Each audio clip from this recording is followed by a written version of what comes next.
L'ovaire et l'utérus interviennent dans le fonctionnement cyclique de l'appareil génital féminin. Mais un autre organe joue un rôle essentiel dans ce fonctionnement. C'est une petite partie de la base du cerveau, appelée complexe hypothalamo-hypophysaire. Il est constitué de l'hypothalamus et de l'hypophyse. L'hypothalamus produit une hormone appelée GnRH, qui agit directement sur l'hypophyse. Cette dernière sécrète alors dans la circulation sanguine deux hormones appelées FSH et LH.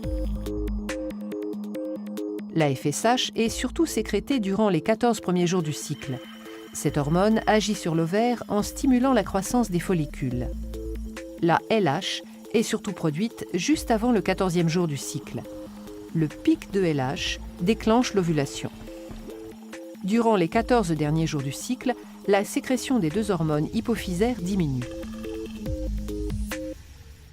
Les sécrétions hormonales du cerveau sont donc à l'origine des cycles ovariens et utérins. Cependant, les sécrétions de l'ovaire exercent elles aussi en retour une influence sur le fonctionnement du complexe hypothalamo-hypophysaire. Au cours des différentes phases du cycle, l'ovaire va libérer deux hormones qui vont être détectées par le cerveau et modifier l'activité du complexe hypothalamo-hypophysaire.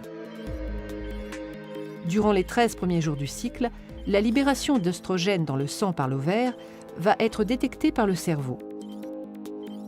Il va limiter les sécrétions de FSH et de LH. On appelle ce phénomène un rétrocontrôle négatif exercé par l'ovaire sur le complexe hypothalamo-hypophysaire. Juste avant l'ovulation, la sécrétion d'œstrogènes par l'ovaire atteint son maximum. Sa concentration dans le sang est alors détectée par le cerveau qui va réagir d'une manière contraire à ce qu'il faisait jusque-là. La sécrétion de LH et de FSH va augmenter très rapidement. On appelle ce phénomène un rétrocontrôle positif exercé par l'ovaire sur le complexe hypothalamo-hypophysaire. Il est indispensable à l'ovulation qui a lieu le 14e jour. Les 14 derniers jours du cycle, l'ovaire exerce à nouveau un rétrocontrôle négatif sur le cerveau en sécrétant la progestérone. Le fonctionnement de l'ovaire, de l'utérus et du complexe hypothalamo-hypophysaire est donc cyclique chez les femmes à partir de la puberté et jusqu'à la ménopause. Ce fonctionnement repose sur un dialogue permanent entre ces organes au moyen de diverses hormones sécrétées dans le sang.